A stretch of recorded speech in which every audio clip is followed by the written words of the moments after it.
This is practice help for the Merry Widow Waltz, the Primo part. Now, this is a fairly advanced song, so I'm not going to be breaking it down measure by measure like I do with the beginner songs. I'm just going to play it through once, and then the second time through I'll go a little slower and give you a few tips on things to look out for. Alright, so here we go from the beginning.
Okay, now I'm going to play it through a second time, and this time I'm going to give you a few tips, things to look out for. First of all, since this is a duet and you are playing the higher part, instead of sitting in front of middle C like we normally would do, you're going to scoot up on the bench and sit in front of high C. Even when you're practicing alone, you want to go ahead and get used to being higher up on the keys. Alright, now from the beginning, whenever you play this, make sure that you set your tempo before you ever start, decide on a speed, and count out those two measures that are just rest. Go ahead and give yourself 3 beats before that, and then count those empty measures. So before you ever start, you've got your count off 1, 2, 3, empty measure, 2, 3, 1, 2, 3, then we play.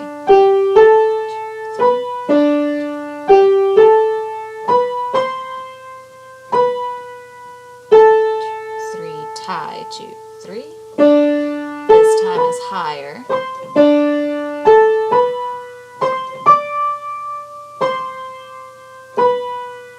Tie, 2, 3. Here comes some rolling chords, and make sure you get that rest before the chord. So it's rest, 2, 3, rest, 2, 3, rest, 2, 3, hold, 2, 3, rest, 2, 3, rest, 2, 3, rest, 2, 3, hold, 2, 3.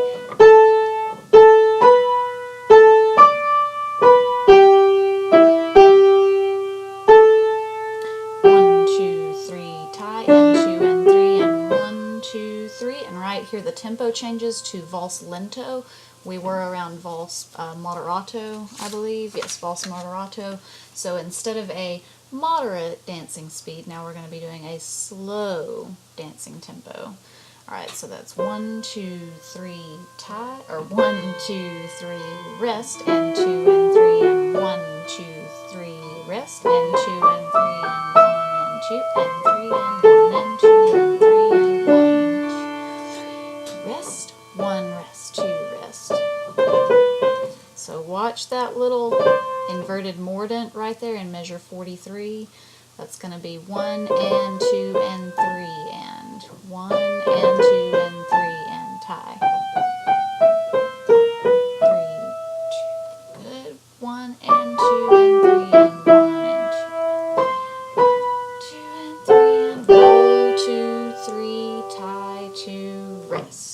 Alright, now the next section has the same melody as your beginning, but we're adding some chords underneath some of these melody notes. So instead of just D with the right hand, we're going to play an entire chord with a D on top. 2, 3,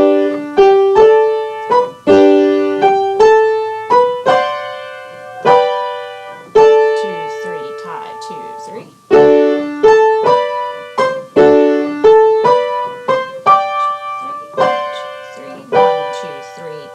2, 3, going higher. 2, 3, 2, 3. There's an accidental here, so we've got our key signature F sharp, and we've also got the accidental D sharp. So watch out there. There's 2 sharps in that chord. 2, 3, tie, 2, 3. Next measure, the D is natural, the F is still sharp. 1, 2, 3, 1, 2, 3, 1, 2, 3, 1, 2, 3, 1, 2, 3, 1, 2, 3, 1. Now all of that, those last 3 measures were 8 VA in the right hand. So if you look at your next to the last line right there before measure 81, we're going higher instead of like this. The right hand's going to keep moving on up. But right after that first note in measure 81, the AVA ends. That little dotted line ends and it says loco. Now loco means where it is written, back in our original location, loco. So we're going to bring that right hand back down to D right here above high C. So that was 1 and 2 and 3 and 1 and 2 and 3 and 1 and 2 and 3 and 1 and 2 and 3 and. Now these last things with the little lines between those two notes, that's a tremolo. So instead of just playing the notes or playing one note and then the other one, we're going to kind of rock back and forth between them. You're going to do that for 3 beats. 1 and 2 and 3 and end with a nice solid strong one. Left hand also has a tremolo. 1 and 2 and 3 and, so together, 1 and 2 and 3 and, nice and strong at the end. Okay, now if you've never done a tremolo before, that's something you're going to want to practice a few times to get the hang of. And what you don't want to do is try to hold your hand stiff and just do it with your fingertips, because your hand will be exhausted very quickly. Your whole arm will get stiff and tired, and that's not what we want. What you want to do is try for a sort of twisting wrist motion, almost like you're turning a doorknob. So practice first with your 1 and 5 finger. Just do a tremolo anywhere on the keys. You can do a fifth, you can stretch it and do an octave, any distance that you want to try. We're just practicing that rocking motion. So you're going to go 1, 5, 1, 5, just kind of like this. And you can even practice doing it just tapping the keys without making the sound. So start out nice and slow and then gradually speed it up. And see how quickly you can get it. And every day when you practice it, of course, it'll get quicker and quicker. And then start trying it with different fingers. Try tremolo with a 2 and 5. Try it with a 1 and a 4. 1 and 3. Try all different finger combinations, and then do the same thing on the left hand. Start with your 1 and 5. And then try different finger combinations, 1 and 3, 1 and 4. And, just mixing it up a little bit. Now, once you get pretty comfortable with that rocking motion and you can make a pretty clean tremolo, come back to that next to the last measure in your song and try it with the notes that we've got written here. It's a G and a B with the left hand, and a D and a G with the right hand.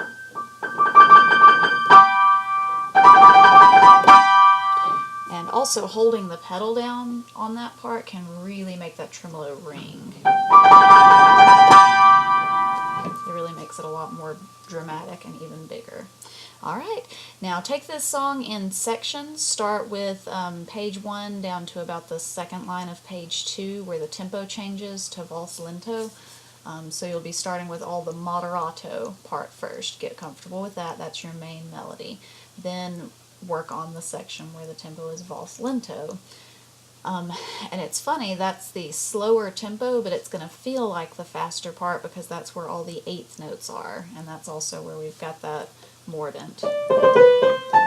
So it feels like you're having to work faster even though we're working at a slower tempo. So work on those two sections first, and then down at the bottom of page 2 where it comes in and says animato, it's around measure 51, that's going to be where you want to start on your next section.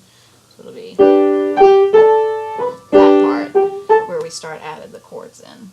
Work on that all the way up to the end, and then the allegro, that very last line where we start in with allegro, work on all of that as kind of your last bit. So definitely take this one in chunks. That doesn't mean you can't play the whole thing, but don't try to master the entire thing all at one time.